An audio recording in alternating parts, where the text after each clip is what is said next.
हरिः ओम् नमः सर्वेभ्यः। अद्य व्याकरणशास्त्रप्रवेशकक्षायाः 50तमं दिनम्। अग्रे इतोपि एकं सूत्रं पश्यामः। इदानीं विसर्गादेशः कृतः। इदानीं तस्य विसर्गादेशस्य चतुर्धा तस्य परिणामः भवितुम् अर्हति। सकारः, पुनः जिह्वामूल्यः, उपध्मानीयः, पुनः विसर्गादेशः इति। तत्र प्रथमं सकारादेशस्य सूत्रं पश्यामः। एतदपि सूत्रम् अस्माभिः पूर्वं पठितं। विसर्जनीयस्य सः इत्येतत्। अत्र पुनः पदद्वयं विसर्जनीयस्य सः। अत्र खर् अवसानयो विसर्जनीयः इत्यस्मात् खर् इत्यस्य अनुवृत्तिः। अतः पदार्थं पश्यामः चेत् विसर्जनीयस्य अत्र विसर्गस्य इति अर्थः। सः सकारादेशः भवति। विसर्गस्य सकारादेशः भवति।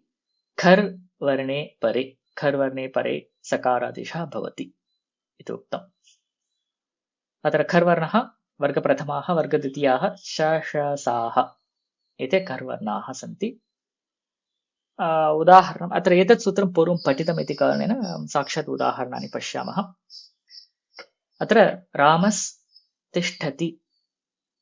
अत्र रामस्तिष्ठति मध्ये यद्यपि मया अवसानं दत्तं तथापि तत्र संहिता अस्ति इति चिन्तयन्तु। अतः रामस्तिष्ठति तत् संहिता अस्ति। सकारः पदस्य अन्ते अस्ति। पुनः तत्र ससुषोरुः इत्यनेन ऋत्वं, पुनः तस्य लोपः इत्यनेन तत्र रेफः, पुनः तत्र खरवसानयो विसर्जनीयः इत्यनेन विसर्गादेशः, पुनः तत्र इदानीं तत्र विसर्गः खर्वर्णे परे अस्ति पदस्य अन्ते। अतः तस्य विसर्गस्य सकारादेशः भवति। अतः रामस्तिष्ठति इति रूपम्। कदाचित् किं भवति, यदि तवर्गं विहाय अन्यः कश्चन वर्गः अग्रे भवति चेत् तत्र श्चुत्वं वा ष्टुत्वं वा भवितुम् अर्हति। अत्र रामश्चिनोति, रामष्टीकते इत्येवं तत्र श्चुत्वं वा ष्टुत्वं वा भवितुम् अर्हति। तद् भवति चेत् तदपि अस्माभिः करणीयम्। अतः अत्र इयमेव प्रक्रिया भवति।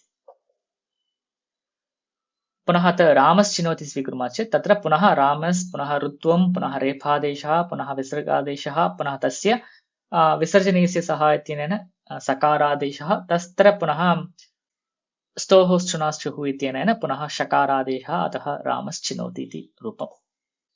अस्तु, धन्यवादः। वयम् अग्रिमकक्षायां मिलिष्यामः।